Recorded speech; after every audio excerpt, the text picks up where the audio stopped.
In the heart of the small, picturesque town of Millbrook, nestled between rolling hills and a serene lake, there stood an old, dilapidated mansion.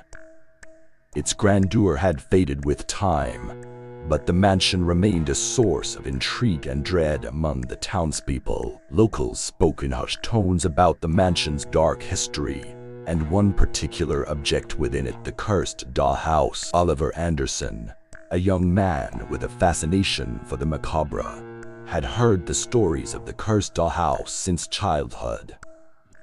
His curiosity finally got the better of him, and on a cloudy autumn day, he decided to investigate the mansion himself.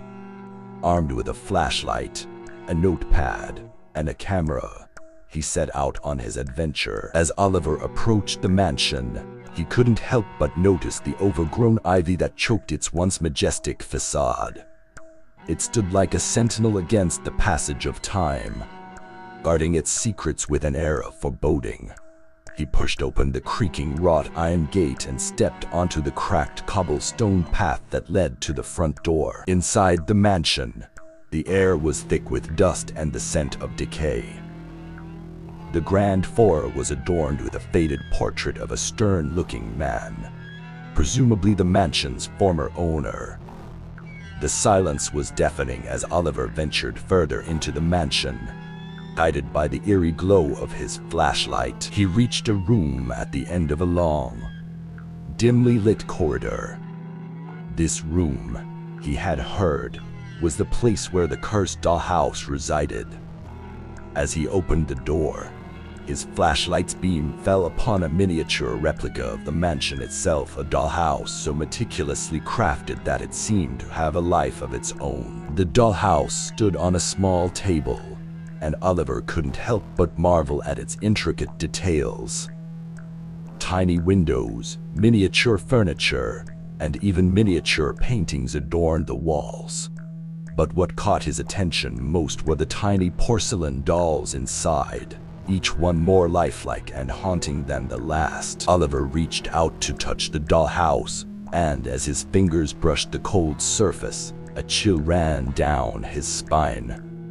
The room seemed to grow colder, and the dolls inside the dollhouse appeared to stir, their tiny eyes gleaming with malevolence. As he continued to observe, Oliver noticed that the dolls were not static. They moved with a life of their own. They reenacted scenes that mirrored the mansion's past, a dark and tragic history of betrayal and death. Oliver's camera clicked away, capturing the surreal display. Suddenly, a voice echoed through the room, a soft, ghostly whisper that sent shivers down his spine.